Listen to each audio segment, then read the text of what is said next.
matin, je veux adresser quelques mots d'exhortation à l'assistance. Dans cette exhortation, il y aura deux grandes parties. Une part est destinée pour l'Assemblée et l'autre part pour les nouveaux ministres, les nouveaux oints, les nouveaux consacrés dans la maison de Dieu. Le sujet de mon exhortation ce matin, la responsabilité biconditionnelle dans un ministère équilibré. Qu'est-ce que j'entends lorsque je dis biconditionnel? Ce mot se réfère à quelque chose qui n'est pas conditionné de manière unilatérale. Lorsqu'on dit biconditionnel, c'est une condition partagée. Après avoir consacré les 4 ministres, l'Église tout entière doit savoir, d'une part, leur responsabilité, d'autre part, la responsabilité des consacrés. C'est pourquoi j'ai pris le temps de faire 2 lectures. Et si vous étiez avec moi, vous avez déjà tout entendu. Le premier livre que je viens de lire, c'était 1 Pierre. Pierre, apôtre de la Nouvelle Alliance. Pierre a pris le temps d'exhorter les anciens dans l'œuvre du ministère. Et c'est pourquoi je vais commencer la première partie avec les anciens. Lorsqu'on parle de anciens dans l'œuvre de Dieu, cela fait référence à des personnes qui ont vécu, qui n'est pas novices dans le domaine du ministère.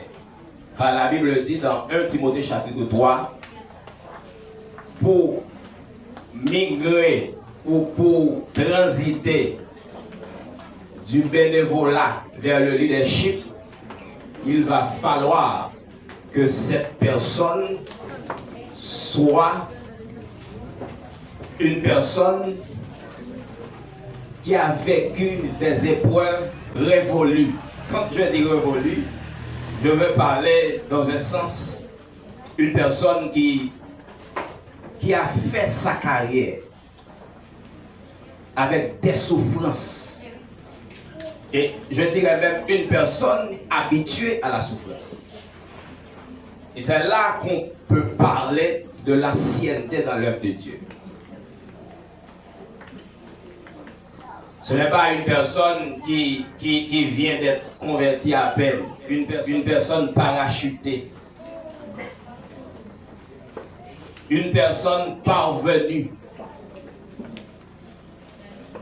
C'est-à-dire, si je devais faire un micro-trottoir avec les nouveaux ministres, je trouverais le nombre d'années de conversion de chacun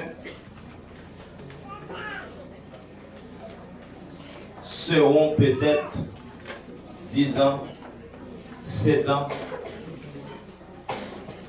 et je ne veux pas descendre plus bas, parce que pendant une période de 5 ans de conversion, l'orgueil n'est pas encore achevé. C'est pourquoi la Bible dit, les personnes qui veulent intégrer le ministère doivent être des personnes anciennes, des personnes qui ont vécu, qui ont traversé des moments, des calamités et des épreuves.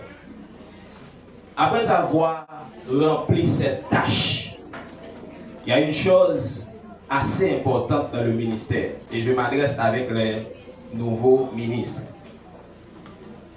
La responsabilité première dans le ministère, c'est de paître le troupeau. Qu'est-ce que j'entends par cela? C'est de prendre soin du troupeau. Il y a 3 façons de prendre soin du peuple de Dieu. La première façon, c'est par la parole. dans l'enseignement de la parole. La deuxième façon, c'est à travers la prière, lorsqu'on prie pour les fidèles. La troisième façon, ce sont les exhortations que vous allez faire. Ça, c'est la responsabilité première dans le ministère. C'est de paître le troupeau de Dieu pour une récompense qui ne sera pas fanée. Comme le moment est déjà venu de tirer vers la fin, je ne vais pas m'éterniser sur les nouveaux ministres. D'autre part, je vais m'adresser à l'Assemblée. Après avoir parlé de la responsabilité que Dieu a réservée aux nouveaux ministres, d'autre part, il y a une responsabilité qui est échue pour le peuple. Quelle est votre responsabilité envers ces ministres? Nous lisons dans Hébreux chapitre 13, le verset 17e. La Bible dit, obéissez à vos conducteurs. La première chose que le troupeau doit avoir en tête, c'est marcher en pleine obéissance à ses ministres. C'est marcher en pleine soumission.